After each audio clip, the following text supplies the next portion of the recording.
ஆதியாகமத்துல 3வது அதிகாரம் 4வது வசனத்துல வாசிங்க. அப்பொழுது சர்ப்பம் ஸ்திரியை நோக்கி, நீங்கள் சாகவே சாவதில்லை, நீங்கள் இதை புசிக்கும் நாளிலே உங்கள் கண்கள் திறக்கப்படும் என்றும் நீங்கள் நன்மை தீமை அறிந்து தேவர்களைப் போல் இருப்பீர்கள் என்றும் தேவன் அறிவார் என்றது.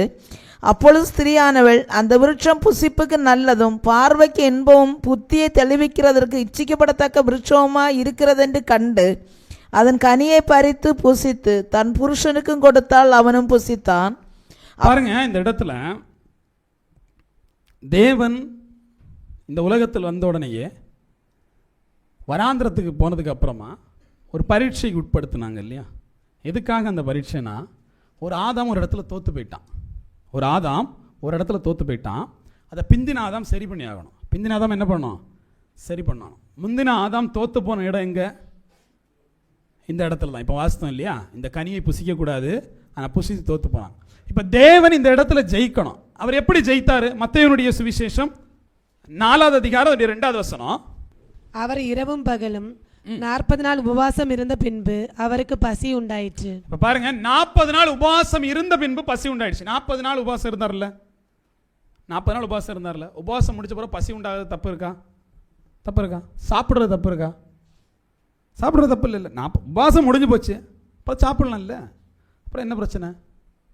இப்போ பிசாசு வந்து சொல்கிறான், கல்லம்மா அப்பமா மாற்றி சாப்பிட வேண்டியதானே. ஏன் சாப்பிடக்கூடாது? உபவாசம் கெட்டு போயிருமா? அப்படி இல்லை. உபவாசம் முடிஞ்சு போச்சு, 40 நாள் உபவாசம் முடிஞ்சு போச்சு. இனி எதை வேணாலும் சாப்பிடலாம் இல்லை. அப்புறம் ஏன் சாப்பிடல? இங்கே பாருங்க, அவர் சாப்பிட்றது சாப்பிடாததுங்கிறது அங்கே விஷயமே இல்லை. அவருக்கு சாப்பிட முடியும், உபவாசத்தில் அது தடை இல்லை. என்ன, உபவாசம் முடிஞ்சு போச்சு, 40 நாள் உபவாசம் முடிஞ்ச பிறகு நீங்கள் எதை வேணாலும் சாப்பிட்டுக்கலாம். இங்கே உபவாசம் முடிஞ்ச அடுத்த நிமிஷம் எங்கே கொண்டு நிப்பாட்டுவாங்க? சோதனை கட்டத்தில் கொண்டு நிப்பாட்டுவாங்க. உன்னால் சாப்பிடணும்னு நினச்சா சாப்பிட முடியும் தான். ஏவாளை கொண்டு எங்கே நிப்பாட்டினாங்க? அந்த இடத்துல விருட்சத்தின் பக்கத்தில் கொண்டு நிப்பாட்டியாச்சு. விருட்சத்தின் பக்கத்தில் நிப்பாட்டும் போது உன்னால் சாப்பிடணும்னு நினச்சா நீ சாப்பிடலாம். ஆனால் நீ யார் சொல்லி சாப்பிட்ற இல்லையா? தேவன் சொல்லி சாப்பிட்றியா இல்லை சாத்தான் சொல்லி சாப்பிட்றியான்னு ஒரு கதை இருக்கு இல்லையா? ஏவாள்கிட்ட நடந்த பிரச்சனை என்ன? அந்த செயலை நீங்கள் யார் சொல்லி செய்கிறீங்க? இந்த பீச் பக்கத்தில் போய் உட்காந்துருந்தீங்கன்னா, சென்னையில் எங்கேயாவது போயிட்டு பீச் கையை பார்த்து சொல்கிறேன் தம்பி அப்படின்னு வருவாங்க. பார்த்துருந்தீங்களா? கையை பார்த்து சொல்கிறது.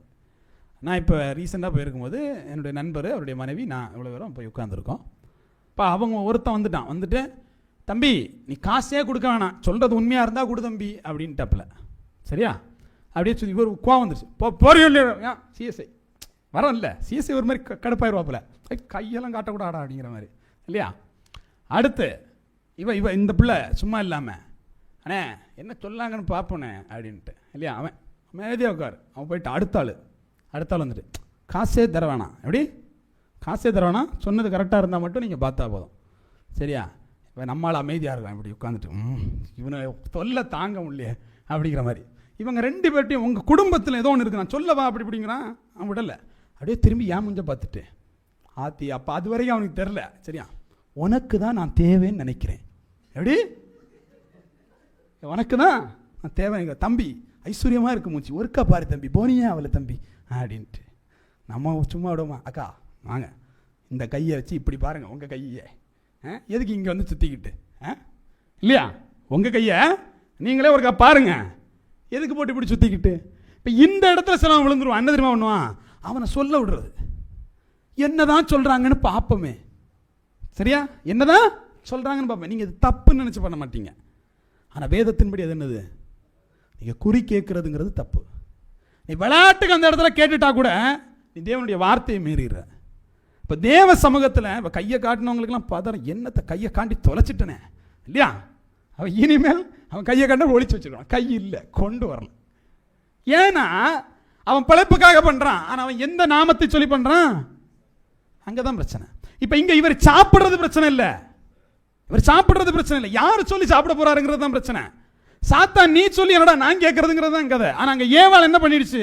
அது தவற விட்டுடுச்சு. சாத்தானாக சொல்லுது, நீங்கள் எந்த கனியும் சாப்பிடக்கூடாதோ. கேட்ட கேள்வி இப்படி தான் கேட்டான், நீங்கள் எந்த கனியும் சாப்பிடக்கூடாதோ அப்படின்னு சொன்னோன்னே நம்மளால் அப்படிலாம் இல்லை, இந்த கனியை மட்டும் சாப்பிடக்கூடாதான், இந்த நன்மை தீமை விருட்சமா, அதனால் இது மட்டும் சாப்பிட. அப்படி ஒன்றும் இல்லை, அதெல்லாம் சாப்பிடலாம், அதெல்லாம் சாப்பிடலாம். சாகவே சாவதில்லை, சாப்பிடலாம். எப்படி தேவன் சொல்றார்? சாகவே சாவாய். பிசாசு சொல்றான் சாகவே சாவதில்லை, சாப்பிடலாம். இன்னைக்கு நம்ம வாழ்க்கையில் என்ன சிக்கல் தெரியும் இல்லையா? சாத்தான் சொல்றதை கேட்கிறோமா, தேவன் சொல்றதை கேட்கணுங்கிற இடத்துக்கு நம்ம இல்லை. ஒரு பிரச்சனை வருது, கூட யார் பேசுறதை கேட்கிறோங்கிறதான் கேள்வி. தேவன் 40 நாள் முடிச்சோன்னு போய் நிற்கிறாரு. சாத்தான் சொல்லுது இந்த கல்லை அப்பமாக மாற்றும். அவர் நினைச்சா கல்லை அப்பமா மாற்ற முடியுமா? முடியும். ஏன் மாற்றல? அப்ப நான் சாத்தான் சொல்லி ஒரு வேலையை செய்ய இங்க வரல. தேவன் என்ன சொல்றாரோ அதை தான் செய்யணும்னு ஏவாள் நினைச்சிருந்தா அங்க என்ன வந்திருக்காது? அந்த பாவமே வந்திருக்கு. அப்ப அவங்க செஞ்ச ஒவ்வொரு தப்பையும் இங்க சரி பண்ணுவதற்காக தான் என்ன பண்ணாரு? இந்த இடத்துல வராரு. 4:4 வாசிங்க. லூக்கா 4:4.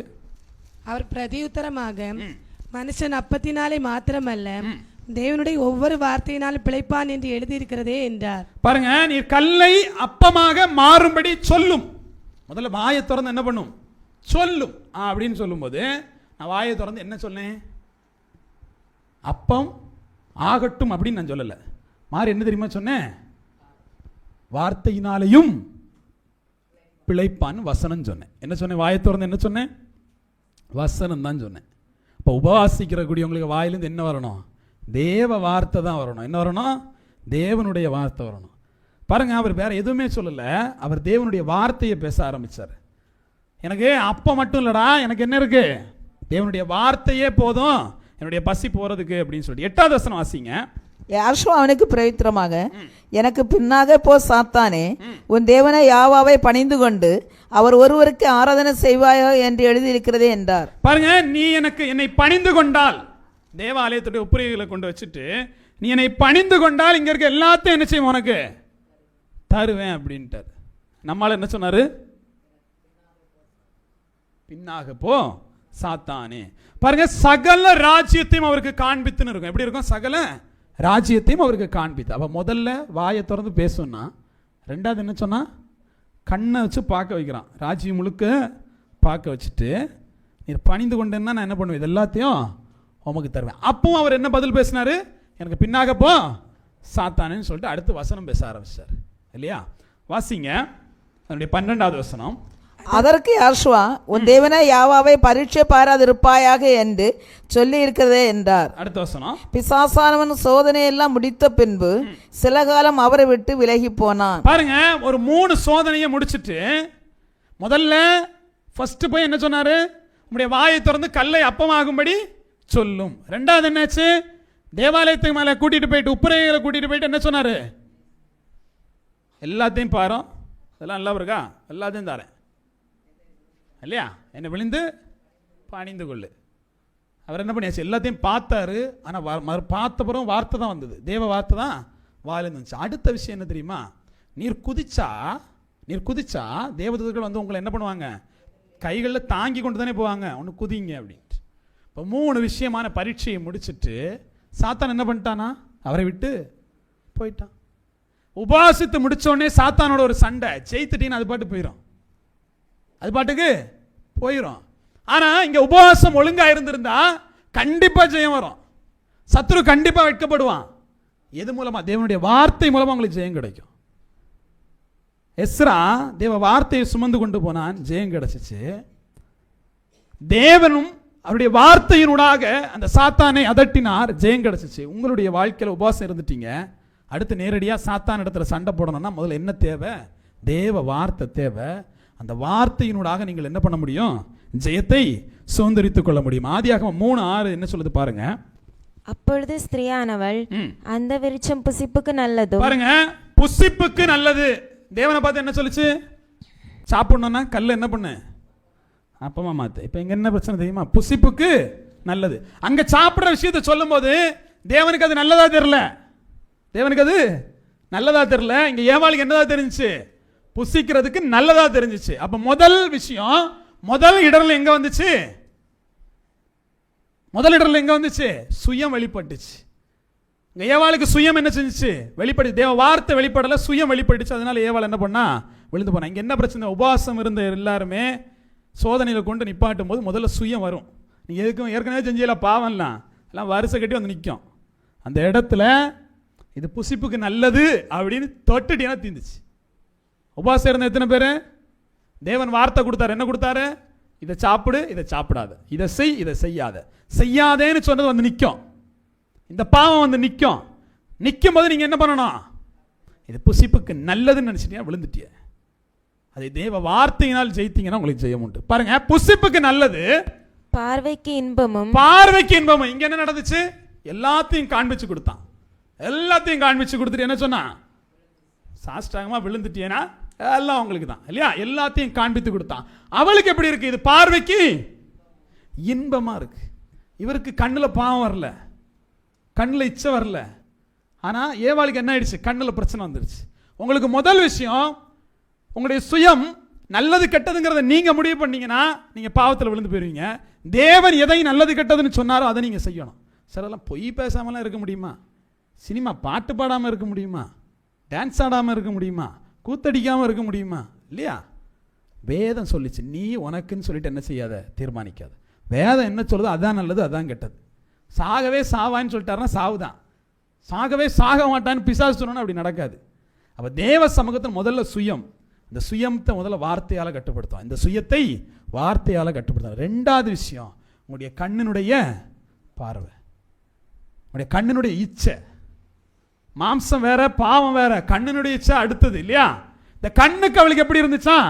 இன்பமாக இருந்துச்சு. தேவனுக்கு கண்ணு முன்னாடி இன்பமானது எல்லாம் வந்துச்சு. ஆனால் அவர் எடுத்துக்கவே இல்லை.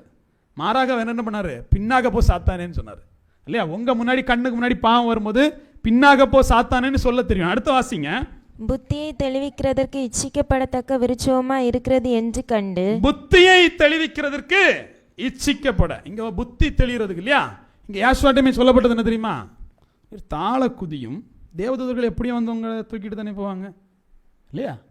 இங்க என்ன பிரச்சனை? மூணாவது விஷயம், பெருமையில் விழுந்து போவீங்க. மூணாவது விஷயம் என்ன தெரியுமா? பெருமையில் விழுந்து போயிடுவேன். முதல்ல மாம்ச கிரியையில் விழுவீங்க இல்லையா? அப்புறம் கண்ணின் இச்சைகளில் விழுவீங்க. அடுத்து விழக்கூடியது பெருமையில் விழுவீங்க. சபையில் இருக்கக்கூடிய முக்காசியோட பிரச்சனை தான். அவளை விட நான் பெரிய ஆள், இவனை விட நான் பெரிய ஆள் இல்லையா? இந்த பெருமையில் விழக்கூடிய ஒரு கூட்டம் இருக்கும். பெருமைக்காக செலவு பண்ணுறாங்களே தெரியுமா உங்களுக்கு? பெருமைக்காக ஒரு செலவு. நாங்கள் யார் தெரியுமா? யாரு தெரியாது. ஆனால் பெருமைக்காக ஒரு செலவு. அந்த மாதிரி பெருமைக்காக ஆசைப்பட்டது தான் யார்? ஏவாள். ஏவாள் எதுக்காக? நீங்கள் தேவர்களை போல் இருப்பீர்கள். முடிஞ்சு. அதோட யார் விழுந்து போனா? ஏவாள் விழுந்து போனா. இங்க தேவன்கிட்ட பார்த்து நீர் குதிச்சாலும் தேவதூதர்கள் வருவார்களே அப்படின்னு சொல்லும்போது அவர் என்ன பண்ணலதுக்கு இடம் கொடுக்கலாம். வேலை என்னதோ தப்பாரு, அவ்வளோதான் விஷயம் இல்லையா? அப்போ தேவ சமூகத்தில் 3 விஷயங்கள் உங்களுக்கு போராட்டமாக வந்து நிற்கும். முதல்ல என்ன இருக்கும்?